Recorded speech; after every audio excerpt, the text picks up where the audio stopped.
Imagine a world where Dragon Ball ended when Goku was still a kid. I can't either. But this was almost a possibility, if not for Akira Toriyama's first editor, Kazuhiko Torishima. Well, Akira Toriyama is the name mainly attached to the Dragon Ball franchise, because duh, he's the author. A lot of what helped the series retain its longevity and explosion of popularity was thanks to his editor, Torishima. Torishima's origins aren't what you would expect. He didn't grow up reading manga, but rather novels and short stories. He lived in a small town where people are stuck in their own ways, and to escape all the rigid beliefs, he read books. He was a very bright, pensive, and analytical kid who lost himself in philosophy books, and when those got too complicated and contradictory, he read some French literature, including erotic fiction. Manga was very popular during his high school days, but some people looked down on it, namely his parents, so while he did get to read some manga, he consumed more literature and text. This led him down a path to pursuing something in the literature world. He moved to Tokyo and had a dream of working for Playboy magazine. You may not know this, but Weekly Playboy features more than what you might expect, like short stories, sports featurettes, and interviews with Japan's actors and adult film stars. Torishima was, of course, interested in the short stories, and the name of the company that published Weekly Playboy is none other than Shueisha. So he applied to Shueisha, and as part of his onboarding, the company sent him backlogs of magazines. He was hoping to read the stories featured in Playboy, but all they sent him was back issues of a magazine, which was a telltale sign that he would not be getting the work of his dream. Torishima hardly read any manga at this point in life. His background was in philosophy and literature, but a job's a job. He was assigned editor at Weekly Shonen Jump and did what other editors did: read the magazine's serialization, write a report, and rank each one, from least favorite to favorite. And every 2 to 3 weeks, after submitting these reports, the reader rankings came in, and he learned that his taste was different from the average Jump reader, which was a problem for him, because how can he hope to help the manga authors and artists if he didn't know what was considered good manga? He himself found the stories boring and the illustrations very bland. Are all manga this mundane? He must have thought. But the answer to that rhetorical question was no. He has a good sense of literature, and since Jump was struggling to compete with other magazines, he knew his refined taste could be a strength to manga authors.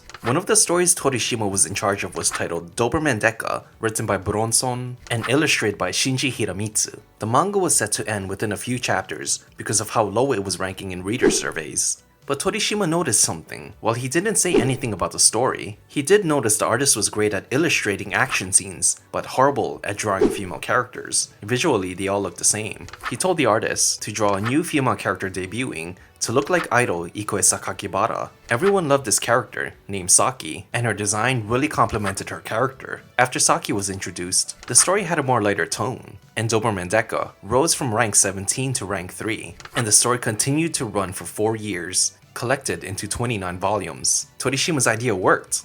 If he was going to continue working as an editor, he's going to have to actually study manga, and that's what he did. In order to avoid being assigned extra tasks from his seniors after completing his own task, Torishima escaped to the Shogakukan office, the owners of Shueisha, who have in their building a huge library of manga they published. He got to read manga from other magazines that were published by Shueisha, and he actually enjoyed a lot of them because unlike Shonen Jump, they had substance. A lot of the stories he liked were shoujo manga aimed at the female demographic, rather than shonen manga aimed at the male demographic. But that doesn't mean he didn't like any of the shonen manga that he read there. Some of the stories he liked were Kaze to Ki no Uta by Keiko Takemiya and Po no Ichizoku by Moto Hagio, as well as some works by Mitsuru Adachi. He learned that manga can be just as great as novels, and Shonen Jump had a lot to learn. He chose to take an in-depth look at Ore wa Teppei by Tetsuya Chiba for its ease of reading. He studied the layouts of every page, every panel, and every pane, and how the angle and layouts play into the flow of the narrative. Torishima had the authors he was in charge of apply what he was able to observe from Tetsuya Chiba's manga, and lo and behold, these authors scored well in the rankings. And it's here where Torishima fully embraced his role as one of Weekly Shonen Jump's editors. And around this time is where he would meet the author who would create a work that helped Jump rule the 80s in the manga industry, Akira Toriyama. Now, whenever I read stories of these two, Torishima and Toriyama that is, it actually feels like I'm reading a double act because these two are often clashing with each other. Toriyama would have an idea and Torishima would say no. This back and forth between them would go on for about 18 months. But those 18 months weren't a waste, because Torishima wanted Toriyama to be successful. He taught him things that would further his skills as a manga artist. And when Toriyama finally created a series that Torishima accepted, they butt heads again. Not surprisingly, Toriyama's series is called Dr. Slump. Initially, the main character was supposed to be Senbei Norimaki, who is Dr. Slump. But Torishima enjoys the way Toriyama wrote female characters, so he challenged him to write a female protagonist for Dr. Slump. That character is named Arale, who was supposed to only appear in the first chapter. Toriyama, of course, wanted Dr. Slump to be the main character. The series is called Dr. Slump. So Torishima proposed a wager. If the series debuted with Arale as the main character, and that story ranks high, then Arale would become the main character. When the series debuted, it ranked number 2 in the reader survey, and just like that, Arale became the main character. But Toriyama is stubborn, so he kept the series title as Dr. Slump, as sort of a compromise. And this rivalry between Toriyama and Torishima continued. When Toriyama was creating a story that would introduce Dr. Slump's main antagonist, Torishima had Toriyama rework the villain's design because he felt it wasn't strong enough. He wanted Toriyama to create someone nasty, someone vile, someone whose face would impact the readers. Toriyama worked on this new villain away from Torishima. Torishima didn't know what Toriyama had come up with until the chapter's pages were submitted near the deadline, meaning that whatever Toriyama turns in would be the final revision of the chapter, since there would be no time to rework anything. And who did Toriyama create? Dr. Mashirito, which is Torishima's name spelled backwards. Not only that, but Dr. Mashirito actually looked like Torishima, and to Torishima's dismay, everyone loved Dr. Mashirito. Dr. Slump became one of Shonen Jump's most popular titles at the time, always topping the reader surveys, but Toriyama was getting tired of writing it. He wanted to author something new. He brought this up with Torishima, who then talked to the higher-ups at Shonen Jump. They would allow the duo to end Dr. Slump if they could come up with something better.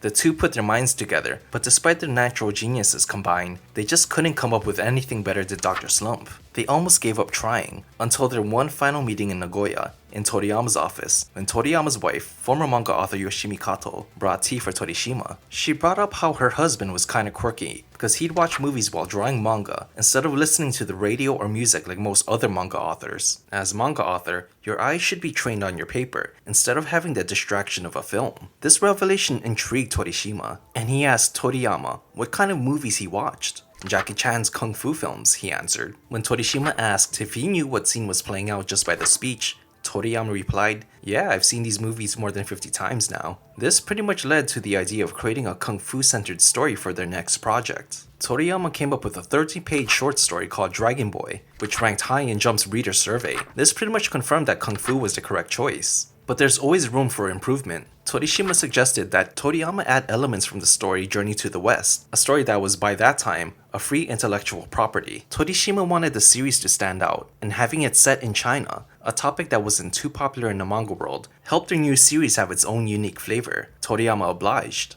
And on November 20, 1984, their new series titled Dragon Ball debuted in Weekly Shonen Jump, but it had a slow start. But Torishima has been at this long enough to know how to rework things to keep the series alive. The road trip story was kinda bland per the reader survey, so Torishima recentered the story around Goku and gave him a goal, the pursuit of strength. They removed every character except Goku and Master Roshi, and they introduced a rival/friend, Krillin, to help push the theme of strength. As an end to this training arc, there was a World Martial Arts tournament that allowed readers to see how much Goku has grown. But Dragon Ball still wasn't a strong enough series. They needed a villain. Torishima, with the knowledge of literature he possessed, introduced to Toriyama historical figures and how evil they were. He would introduce one villain a day to him, until something would click. Finally, the historical figure who would resonate with Toriyama was Nero, the Roman emperor who took pleasure in watching people suffer, which became the idea behind Demon King Piccolo. This is where Dragon Ball took a more serious tone, and introduce alien elements to the series, expanding the world of Dragon Ball. Around this time, Dragon Ball had an anime series running, and Torishima did not like the direction it was going. To make a long story short, he came to the conclusion that the producer working on Dragon Ball wasn't capturing the serious tone the story veered towards. Torishima believed this producer, who worked on Dr. Slump's anime based on Toriyama's gag manga with cute art, must have thought Dragon Ball needed the same treatment. He requested that this producer be removed from the anime, a request that was unusual from an editor whose profession lies within the manga medium. He also took a look at another anime adaptation of a series called Saint Seiya.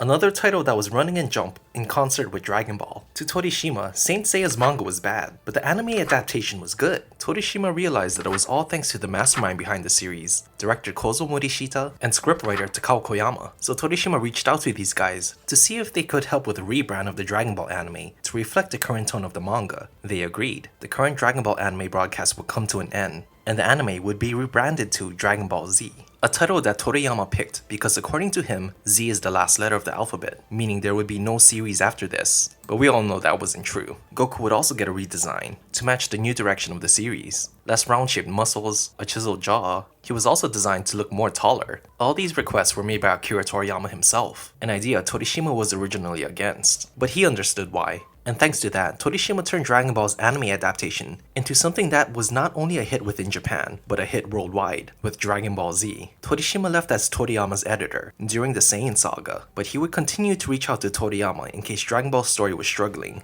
like a true friend.